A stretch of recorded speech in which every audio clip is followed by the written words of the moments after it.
하나님, 이 시간도 주님 앞에 예배할 수 있도록 저희들의 마음과 또 몸을 또 이렇게 하나님께서 받아주시니 감사를 드립니다. 이 시간 드리는 이 예배가 우리 하나님께 정말로 기쁨과 하나님이 기뻐 받으시는 예배 되기를 원합니다. 하나님의 말씀을 통해서 우리의 심령이 새로워지고 힘을 얻고 남은 모든 생에도 하나님의 말씀으로 승리하며 살아가는 저희들의 삶이 되게 하여 주시옵소서. 예수님의 이름으로 기도드리옵나이다. 아멘. 지난주에 예레미야의 말씀과 더불어 오늘 말씀은 특별히 26절부터 28절까지의 말씀을 보면 유다 백성들의 죄에 대해서 다시 한번 고발하면서 시작을 합니다. 특별히 하나님께서는요, 유다 백성들이 죄에 대해서 그 결과를 감당하는 것은 너무나도 당연하다라고 말씀하고 있습니다. 마치 26절 이렇게 시작하죠. 도둑이 붙들리면 수치를 당함같이. 그렇지 않습니까? 도둑이 붙들리면 많은 사람들에게 부끄러움을 당하죠. 부끄러움만 당하며 끝나는 것이 아니라 오늘날에는 그 죄값에 대한 형벌도 받겠지요. 예전에는 그 형벌이 때로는 자신의 훔친 것에 몇 배를 갚아줘야 되는 보상까지도 포함이 되어 있습니다. 그가 잠시 동안에 그 도둑질이 그것이 걸렸을 때 얼마나 큰 수치를 당하는지, 우리는 그것이 잘못되었기 때문에 그것에 대해서 많은 사람들이 이것은 부당하다라고 이야기하지 않습니다. 그가 도둑질했고 걸렸고 그 수치를 당하는 것은 합당하다, 당연하다라고 말하는 거죠. 유다 백성들의, 이스라엘 사람들의 죄에 대해서 하나님은 지금 그렇게 말씀하십니다. 도둑이 붙들리면 수치를 당함같이 너희도 너희의 죄에 대한 그 수치를 당하는 것은 당연한 것이다 라고 하나님께서 말씀하고 있죠. 그렇다면 이 이스라엘 백성들 중에 누가 수치를 당하느냐라는 부분입니다. 26절 중간에 보면은요, 그들의 왕들과 지도자들과 제사장들과 선지자들이 수치를 당하였느니라.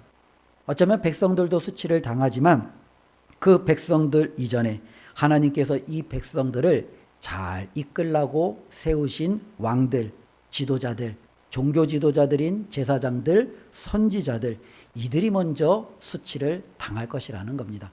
특별히 오늘날 우리 사회도 보면 하나님께서 세우신 대통령이나 국회의원이나 여러 가지 장관, 때로는 많은 고위 공직에 있는 자들이 이와 같이 그들이 잘못했을 때, 백성들을 올바른 길로 이끌지 못했을 때 하나님 앞에 수치를 당하는 것, 때로는 그들의 삶에 대해서 심판을 받는 것은 너무나도 당연합니다.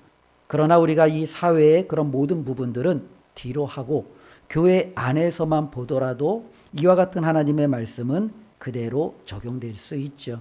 교회 안에 하나님께서 많은 지도자들을 세우셨습니다.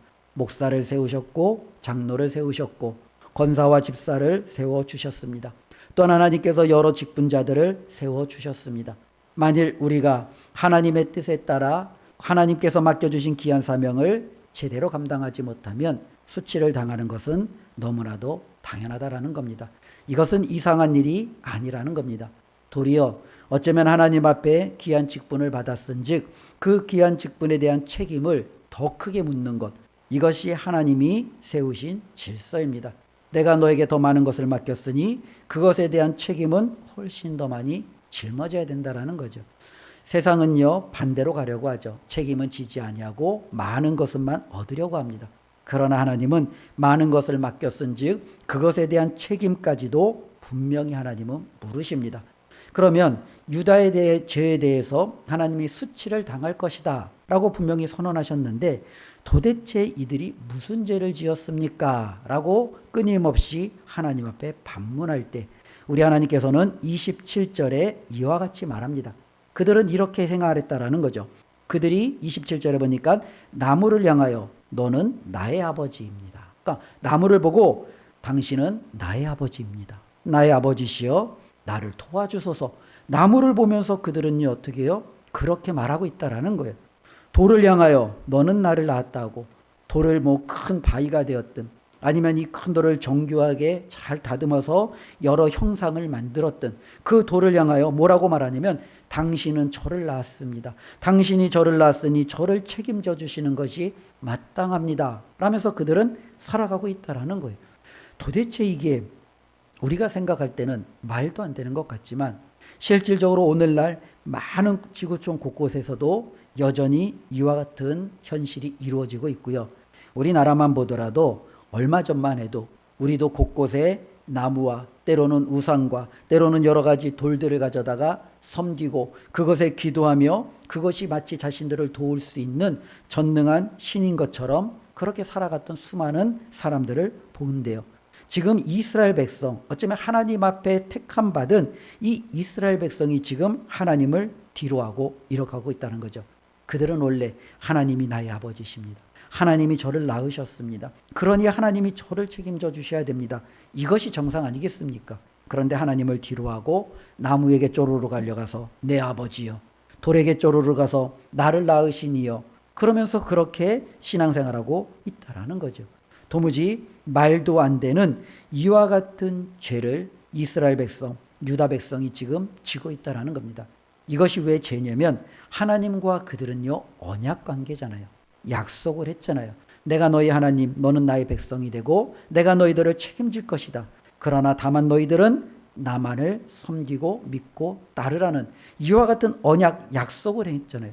그런데 그들이 그 약속을 지금 깨뜨리고 있는 겁니다. 하나님을 배신한 거죠. 하나님을 떠난 거죠. 이것이 바로 하나님께서 그들의 죄에 대해서 지적하는데요.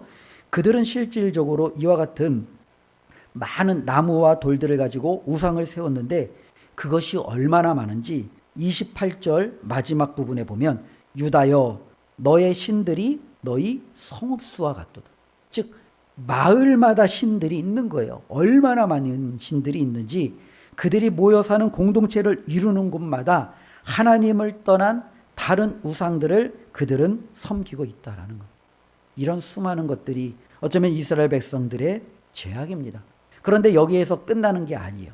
이 유다 사람들, 특별히 하나님을 떠나고 다른 신들을 추구한 이들이 그런데 이렇게 말한다라는 거예요. 27절 마지막 절에 보면은요.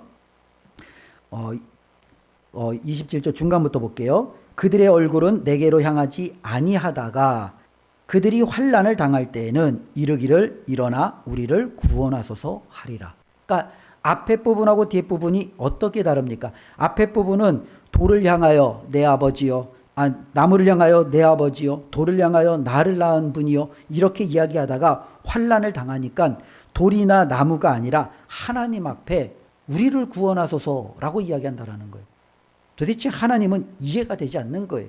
그들이 하나님을 버리고 돌과 나무와 같은 우상신을 추구하다가 이것이 자신들의 아버지고 자신들을 낳은 정말로 자신들이 믿고 따르는 대상이다라고 이야기하면서 막상 환난이 당하니까 자신들이 섬기던 그 신들에게 기도하고 도와달라고 말하는 게 아니라 하나님 앞에 가서 왜 우리를 힘들게 합니까? 왜 우리를 이렇게 아프게 합니까? 우리를 빨리 구원해 주소서라고 말하는 거죠. 이 부분이 도대체 하나님께서 이해가 되지 않는 거예요. 그래서 하나님은요 28절에 이렇게 말합니다. 너를 위하여 내가 만든 내 신들이 어디 있느냐? 그들이 내가 환난을 당할 때 구원할 수 있으면 일어날 것이니라. 야, 너가 만든 신이 있잖아. 너의 성읍의 수와 같은 많은 너희들의 신들이 있잖아. 돌로 만든 신, 나무로 만든 신, 금속으로 만든 신, 아니면 집집마다 동네마다 너희들이 끊임없이 그렇게 추구했던 그 신들에게 가서 구원해달라고 해. 하나님이 지금 그렇게 반문하는 겁니다. 그러면 이스라엘 백성이 뭐라고 얘기해야 됩니까? 알겠습니다 라고 얘기해야 됩니까? 아니면은 그들이 그냥 포기해야 됩니까? 어쩌면 하나님의 말씀 가운데 틀린 부분이 하나도 없어요. 이건 너무나도 당연한 거예요. 그래서 하나님은 이스라엘이 너희들이 나를 버렸잖아. 너희들이 날 버리고 다른 신을 섬겼잖아. 근데 왜 어려움이 오면 너희들은 나한테 구워달라고 그래? 네가 나를 버리고 추구한 그 신에게 도와달라고 구원을 요청해. 하나님이 그렇게 말을 해요. 그런데 이스라엘 백성이 어떻게 말하냐면 29절에 보니까 너희가 나에게 대항하면 어찌 됨이냐. 즉 하나님이 그렇게 말함에도 불구하고 하나님 앞에 어떻게 해요? 화를 내고 있는 거죠. 하나님 앞에 지금 따져 묻고 있는 거예요. 왜 우리를 구원해내지 않느냐? 왜 우리를 이렇게 힘들게 남겨두느냐? 왜 우리에게 정말로 말한 것하고는 다르게 정말로 우리가 이 성읍에서 이렇게 엄청난 고초와 위험을 당하는데도 하나님은 아무런 조치도 취하지 않느냐? 지금 유다 백성들이 하나님 앞에 이렇게 되고 있다는 거예요. 우리 예전에 보면 속담 중에 방귀 낀 놈이 성낸다는 그 속담이 있잖아요. 그걸 가리켜 우리는 보통 뭐라고 얘기합니까? 오늘 말씀의 제목처럼 적반하장이라고 우리가 표현을 하잖아요.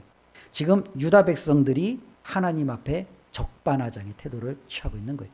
하나님이 그들을 버린 게 아니에요. 그들이 하나님을 버렸어요. 그들이 하나님을 나몰라라 했어요. 그들이 하나님보다 돌과 나무를 더 좋아했고, 돌과 나무를 향하여 내 아버지, 내 신, 나를 낳은 분, 그러면서 그들을 높였어요. 그런데 지금 위기가 오니까 자신들의 신들이 아닌 하나님 앞에 가서 따져 묻는 거예요. 왜 우리를 힘들게 합니까? 왜 우리에게 이렇게 아픔을 줍니까? 왜 이 땅에서 하나님이 말씀하신 것하고 전혀 다른 이와 같은 고통이 우리의 삶 가운데 일어납니까?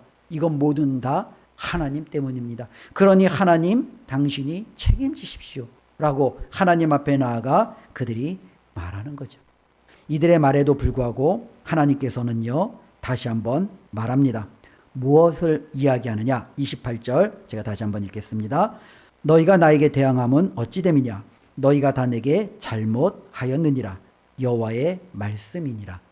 하나님은요, 너희가 이렇게 당하는 것은, 너희가 이렇게 아픈 현실 속에서 고통과 때로는 정말로 그 너희들이 원치 않는 삶을 당하는 것은 내가 잘못했기 때문이 아니라 너희가 잘못했기 때문이다. 하나님은 말씀하시죠. 그리고 그 잘못은 그 앞에 오늘 읽은 26절부터 25절부터 28절까지 혹은 또 그 앞에 계속적으로 기록되어져 있지요. 하나님의 백성이 이스라엘이 하나님 앞에 무슨 잘못을 했는지 하나님이 다 알려주셨어요. 그럼에도 불구하고 이들은 마치 이것이 처음 있는 것처럼 하나님 앞에 대항한다라는 거예요. 그래서 하나님은 다시 한번 30절부터 설명해 주고 있어요. 내가 너희들에게 한두 번 경고한 게 아니지 않느냐. 내가 너희에게 이번에 처음 말하고 너희가 지키지 않았으니까 바로 내가 너희들에게 징계를 내린 것이 아니지 않느냐. 내가 이전부터 너희들에게 계속적으로 이야기하지 않았느냐. 하나님이 다시 한번 그들에게 설명해 주고 있어요. 하나님이 이렇게 설명해 주지 않아도 돼요. 그런데 그들이 너무나도 완악하고 모르니까 하나님은 다시금 선지자 예레미야를 통해서 그들에게 가르쳐 줍니다.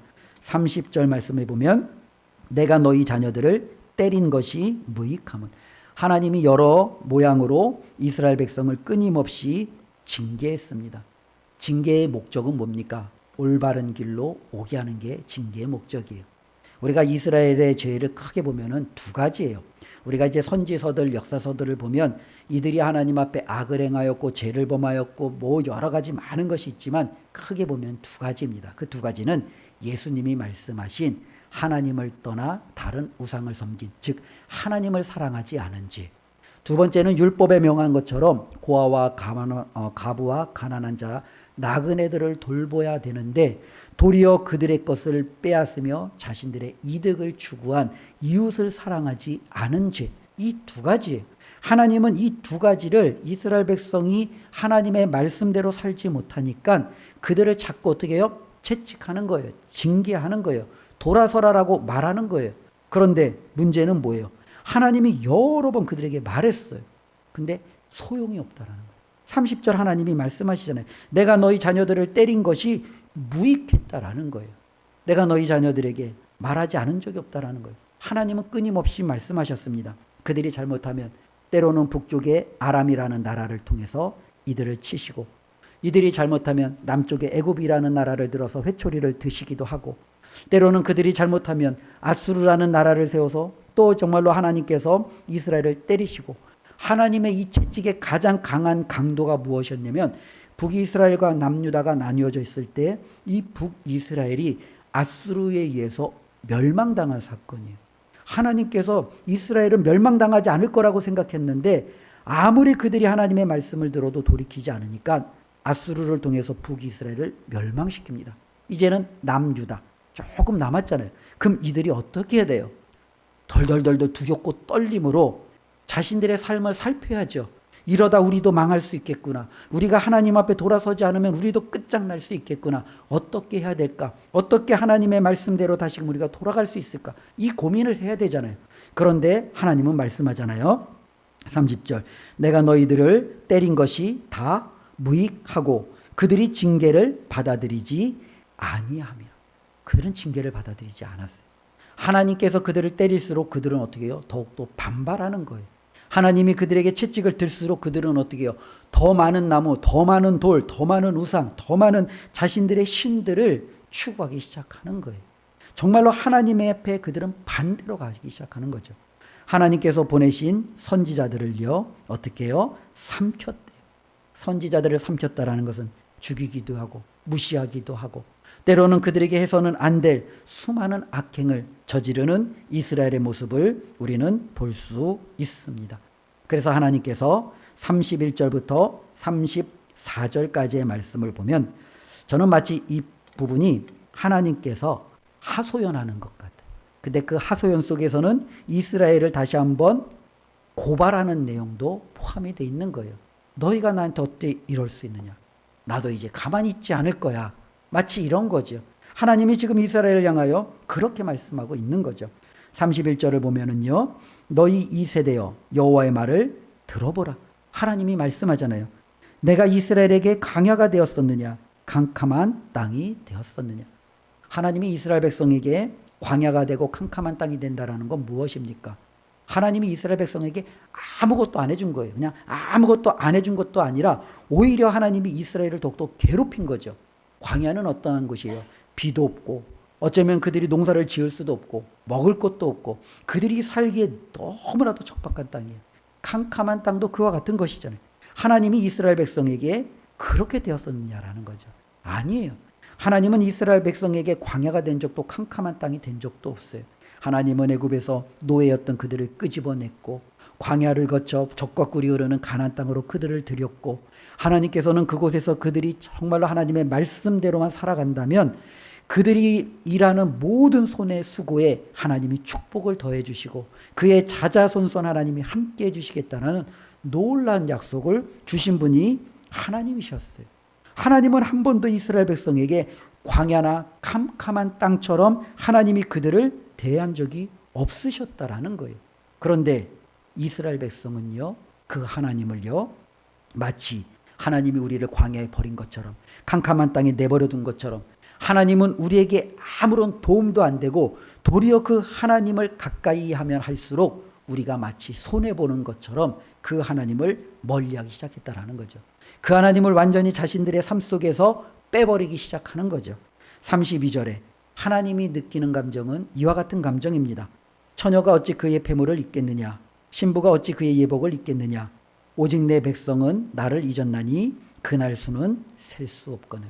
신부가 폐물과 때로는 그의 예복과 그가 결혼한 그 당일의 모든 것들은 그 신부의 가슴 속에 머릿속에 추억으로 아름다운 정말로 그와 같은 간직으로 남아있지 않습니까?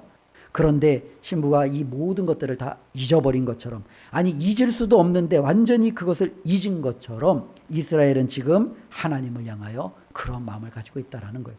이스라엘 백성이 하나님을 잊을 수가 없어요. 왜냐하면 그들이 노예였는데 하나님이 자유인으로 만들었거든요. 그들은 땅이 없는데 하나님이 그들에게 땅을 주셨거든요. 그들에게는 세상에서 그 어떤 소망도 없는데 하나님이 그들의 하나님이 되심으로 세상 모든 민족을 그들에게 굴복시키셨거든요. 그러니까 이스라엘은 하나님 때문에 받은 게 너무 많아요. 그 하나님에 대해서 받은 것을 그들은 잊을 수가 없어요. 아니, 그 하나님이 그들에게 행하신 것을 그들은요, 나 몰라라 할 수가 없어요. 그런데 그들이 그 하나님을 잊었다라는 거예요. 하나님은요, 도무지 이것이 이해가 되지 않는다라는 겁니다. 도대체 이것을 어떻게 행할 수 있느냐라는 거죠. 더 나아가서 하나님은요, 계속적으로 그들을 고백합니다. 33절부터 34절까지의 말씀은 그들이 하나님을 잊었을 뿐만 아니라 조금 전에 말씀드렸던 두 번째 이웃을 향하여서도 그들이 죄악을 행하고 있다라는 거예요. 어떤 죄악을 행하고 있느냐? 33절에 보면 내가 어찌 사랑을 얻으려고 내 행위를 아름답게 꾸미느냐? 그러므로 내 행위를 악한 여자들에게까지 가르쳤으며 어떤 여인이 악한 행위를, 때로는 자신이 사랑을 얻으려고 자신의 행위를 아름답게 꾸미고 있습니다. 스스로 타락만 해도 그것만 해도 나쁜 거잖아요. 근데 자기 혼자만 타락하는 게 아니라 주변에 어떻게 해요? 다른 여자들에게까지 자신의 타락하는 그 방법을 알려주면서 모두가 같이 다 타락하고 있다는 거예요. 마치 이런 거죠. 우리 집안에 갑자기 누가 배교를 했어요. 그래서 하나님을 떠나 다른 신을 섬겨요. 그래, 그만 다른 신을 섬겨도 이것이 얼마나 큰 죄악인지 우리는 가슴 아픈데, 그 사람이 이제는 다른 가족 구성원들 한 사람 한 사람을 자신이 섬기는 신을 함께 섬기자고 설득하고 가르치고 글로 끌어들이고 있다는 거예요. 지금 이스라엘 백성은요, 하나님을 떠나 이제는 수많은 우상들을 섬기는데, 이것을 나만 섬기는 게 아니라 내 이웃에게, 내 가족에게, 나와 함께 했던 사람들에게 계속적으로 우리 하나님 떠나 이 신을 섬기자, 그러면서 이웃들을 타락시키는데 앞장서고 있다라는 거예요. 더 나아가서 34절에 보면은요, 또 내 옷단에는 죄 없는 가난한 자를 죽인 피가 묻었나니 그들이 담구멍을 뚫었기 때문이 아니라 오직 이 모든 일 때문이니라. 예, 이런 부분들이 있죠. 그러니까 34절 말씀을 보면 이렇게 좀 우리가 이해하시면 됩니다. 이들의 옷단에는요, 피가 묻혀 있어요. 피가 묻어 있다라는 것은 보통 우리가 선지자에서 보면은 이웃을 해함으로 나타나는 죄악을 상징을 해요. 그러니까 그들이 이웃을 행했죠. 이웃의 것을 빼앗았든, 이웃의 목숨을 해했든, 아니면 자신의 유익을 위해서 다른 이웃에게 하나님이 행치 말라고 한 여러 가지 범죄를 행했어요. 그런데 그 모든 범죄를 행하고 나서 그들이 어떻게 해요? 뻔뻔하게 아니야, 나는 죄 지은 게 아니야 라고 말하고 있다는 거예요. 그게 가능한 이유가 34절에 보면 중간에 그들이 담구멍을 뚫었기 때문이 아니라 오직 이 모든 일 때문이니라 라고 설명하고 있는데요. 좀 한글 구조가 조금 어려운 것 같아요. 좀 쉽게 설명하면 이렇습니다. 이스라엘 백성에게는요, 우리 한국에도 그런 게 있잖아요. 정당방위라는 게 있잖아요. 이들에게도 정당방위와 같은 개념이 있어요. 즉 밤중에 도둑이 들어왔어요. 그래서 그 도둑을 해하면 이것은 죄가 없는 거예요. 근데 지금 이스라엘 백성이 자신의 이득을 위해서 누군가를 해했어요. 그리고 나서 뭐라고 내냐면은, 야, 제가 밤중에 들어왔기 때문에 내가 해한 거야. 나는 죄가 없어. 이러고 있다라는 거죠. 즉 그가 밤중에 들어왔는지 안 들어왔는지 아무도 몰라요. 아마 그 자신은, 하나님은 아시겠죠. 그가 밤중에 들어오지 않았다라는 사실을. 그러나 그 일을 해하고 그로부터 많은 이득을 취한 후에 자기의 죄를 정당하기 위해서 그가 밤중에 구멍 뚫고 들어오는데 내가 어떻게 해야지, 내가 살고자 어떻게 나를 지켜야지, 그러니까 나는 당연한 것을 했을 뿐이야, 이건 죄가 아니야, 이러고 말하고 있다는 거예요. 수많은 사람들이 이웃을 해하면서 자신의 이득을 취하면서, 야, 이것은 죄가 아니야, 이것은 지혜로운 거야, 이거는 똑똑한 거야, 미련하게 그런 부분들에 넘어간 사람들이 문제지, 바보처럼 왜 그런데 넘어가, 이렇게 이야기하고 있는 것과 전혀 다를 바가 없다라는 거죠. 이들의 죄가 바로 이와 같다라는 겁니다.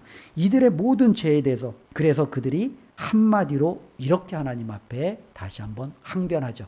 우리 35절 함께 읽겠습니다. 그러나 너는 말하기를 나는 무죄하니 그의 진노가 참으로 내게서 떠났다 하거니와, 보라, 내 말이 나는 죄를 범하지 아니하였다 하였으므로 내가 너를 심판하리. 그래서 그들은 뭐라고 얘기합니까? 하나님, 나는 죄가 없어요. 죄 없는데 하나님이 나를 심판할 수 있어요? 만일 죄 없는 나를 하나님이 심판하시면 하나님, 당신이 불의한 분입니다. 이렇게 지금 하나님 앞에 항변하고 있다라는 거예요. 적반하장이죠. 말도 안 되죠. 도대체 어떻게 이런 사람들이 있느냐, 우리는 생각할 수 있겠죠. 그러나 이스라엘이 이렇게 살아왔고, 수많은 하나님을 믿고 따르는 많은 사람들이 하나님 앞에 가슴에 이와 같은 못을 박으면서 신앙생활에 왔다라는 거예요. 우리의 죄를 돌아보지 아니하고 우리 안에 있는 조금만의 어려움만 와도 하나님을 향하여 우리가 정말로 분노하고 하나님 앞에 할 말 못할 말 다 해가면서 어찌 나한테 이와 같은 일을 행하느냐, 하나님 앞에 따져 묻는 이들의 모습이 어쩌면 우리의 모습일 수 있음을 다시 한번 자각하는 이 시간이 되었으면 좋겠습니다. 그래서 하나님께서 최종적인 판단을 합니다. 어떤 판단을 하냐면 하나님의 판단이 놀랍습니다. 방금 읽은 35절 중간에 보면은, 보라, 내 말이 나는 죄를 범하지 아니하였다 하였으므로 내가 너를 심판하리라. 하나님이 이렇게 선언하세요. 그래?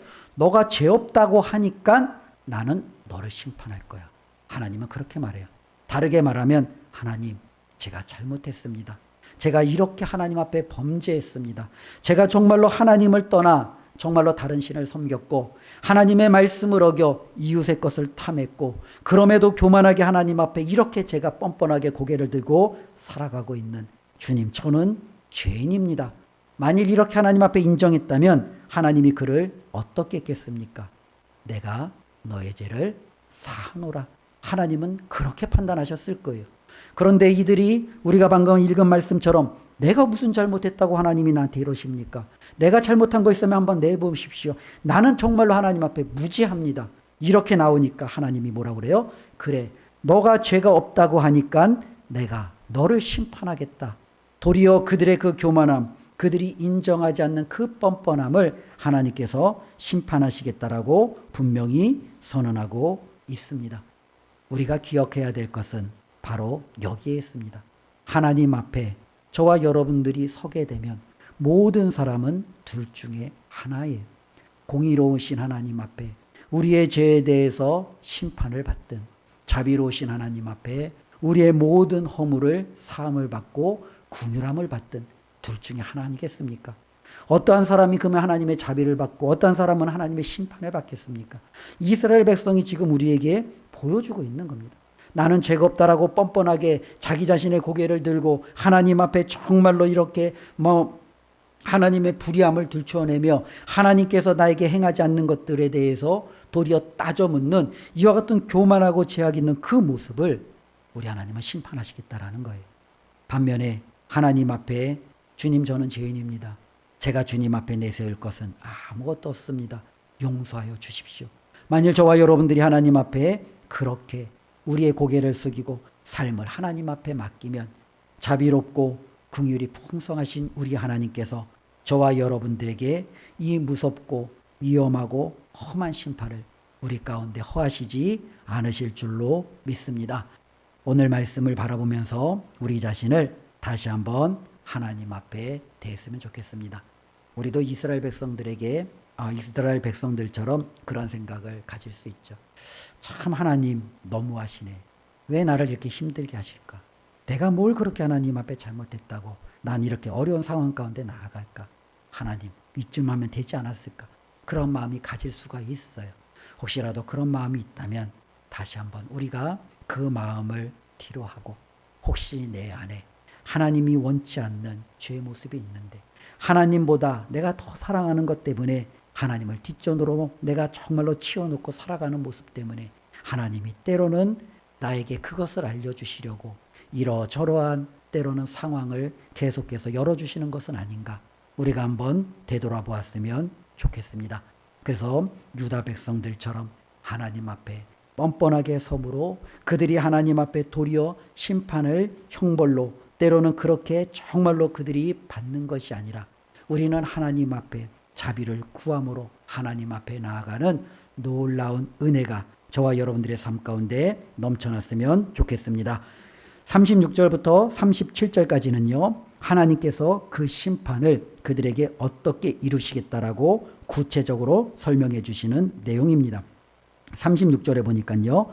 내가 어찌하여 내 길을 바꾸어 부지런히 돌아다니느냐? 내가 아수르로 말미암아 수치를 당함같이 또한 애굽으로 말미암아 수치를 당할 것이라. 이것은 이거죠. 이스라엘 백성은 지금 너무 힘들어요. 어려워요. 괴로워요. 그렇죠? 북이스라엘은 망했죠. 남유다는 너무나도 작죠. 남쪽에는 애굽이 있죠. 이제는 이 바벨론이라는 더 큰 나라가 세력을 점점 확장하고 있죠. 이들은 마치 이제 나라가 망해도 아무런 할 말이 없어요. 북이스라엘은 망했고 망한 거에서 끝난 게 아니라 이 아수르라는 나라가 이 북이스라엘 사람들을 다 포로로 그냥 끄집어가서 이 아수르라는 제국 곳곳으로 다 흩어버려요. 그러니까 북쪽에 있는 10개의 지파에 있는 모든 이스라엘 사람들은 다 사라져버린 거예요. 그러니까 남아있는 남유다에 있는 이 유다 사람들은 두렵고 떨림이죠. 그래서 이제 이들은 바쁜 거예요.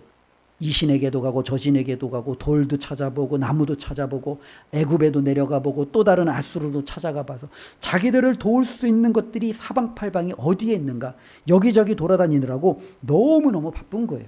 그런데 하나님은 36절에 뭐라고 말하냐면 너희들이 찾아가서 의지하려고 하는 그것으로 너는 수치를 당할 것이라는 거예요.